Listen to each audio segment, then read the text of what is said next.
আসসালামু আলাইকুম। আজকে আপনাদের সাথে শেয়ার করব ছানা দিয়ে তৈরি গোলাপজাম মিষ্টি। কিভাবে ছানা দিয়ে গোলাপজাম মিষ্টি তৈরি করলে মিষ্টিটা একদম পারফেক্ট হবে সেটাই আপনাদের সাথে বিস্তারিত শেয়ার করব। তাহলে চলুন দেখে নিয়ে যাক কীভাবে ছানা দিয়ে গোলাপজাম মিষ্টি তৈরি করেছি। এখানে দেখতে পাচ্ছেন আমি ছানা তৈরি করে নিয়েছি 1 লিটার দুধ দিয়ে। তো এখান থেকে যতটুকু প্রয়োজন হবে আমি ততটুকু ছানা নিয়ে নিব। আর এখানে নিয়েছি পরিমাণ মতো গুঁড়া দুধ, আর নিয়েছি baking soda, baking powder, cornflour সব কিছু নিয়েছি। আর এর সাথে দিয়ে দিব ময়দা পরিমাণ মতো এজন্যই বলছি যে আপনি যতটুকু মিষ্টি বানাবেন ওগুলো ঠিক ততটুকুই নিয়ে নেবেন। যাই হোক, আমি সমস্ত কিছু ভালো করে একসাথে মিশিয়ে নিচ্ছি। মেশানো হয়ে গেলে এর মধ্যে দিয়ে দেব 1 চা চামচ ঘি। দেখতে পাচ্ছেন, এবার কিন্তু আমি ঘি দিয়ে দিচ্ছি।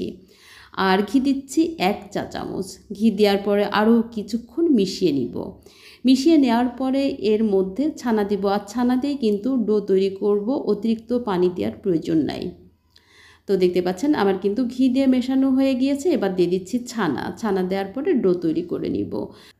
ডো তৈরি করার সময় আমি অরেঞ্জ ফুড কালার দিয়েছি। আপনারা চাইলে কালার নাও দিতে পারেন, কারণ মিষ্টি তৈরি করার পরে কিন্তু এই কালারটা তেমনভাবে আসে না। যাই হোক, ডোটা তৈরি করে নিচ্ছি। আর এদিকে চুলায় কিন্তু তেল গরম করতে দিয়ে দিয়েছি।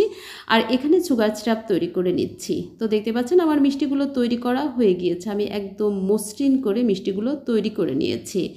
এবার তেলের উপর ছেড়ে দিচ্ছি মিষ্টিগুলো প্রথমে যখন চুলায় দিবেন তখন চুলাটা কিন্তু মিডিয়ামের থেকে একটু হাই হিটে রাখতে হবে। তারপরে লো করে দিয়ে ভেজে নেবেন আস্তে আস্তে। হাই হিটে না রাখলে কি হয়, মিষ্টিগুলো ফেটে যায়। তো যাই হোক, একটু হাই হিটে রেখে প্রথম অবস্থাতে ভেজে নেবেন, তারপরে চুলাটা মিডিয়াম আঁচে দিয়ে এগুলো ভাজতে থাকবেন। তো দেখতে পাচ্ছেন আমি কিন্তু খুব সুন্দরভাবে আস্তে আস্তে নেড়ে চেড়ে মিষ্টিগুলো ভেজে নিচ্ছি। আর মিষ্টিগুলো আস্তে আস্তে নেড়ে নেড়ে লাল করে ভেজে নিতে হবে। তো যাই হোক বন্ধুরা, আমার আজকে ছানার এই গোলাপজাম মিষ্টিটা আপনাদের কাছে কেমন লেগেছে?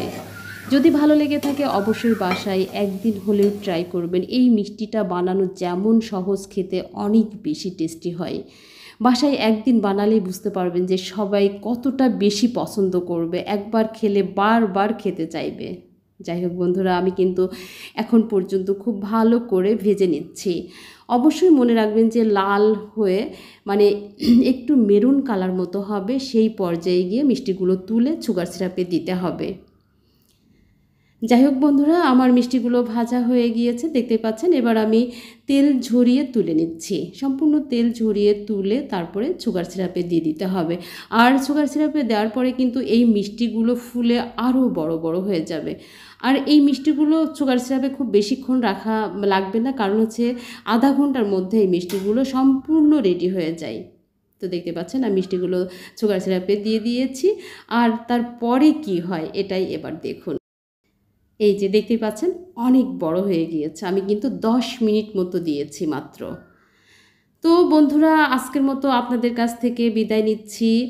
আবারও কথা হবে নতুন কোনো রেসিপিতে। সে পর্যন্ত সবাই অনেক বেশি ভালো থাকবেন। আপনাদের জন্য দোয়া রইল, আমার জন্য একটু দোয়া করবেন। খুদা হাফেজ।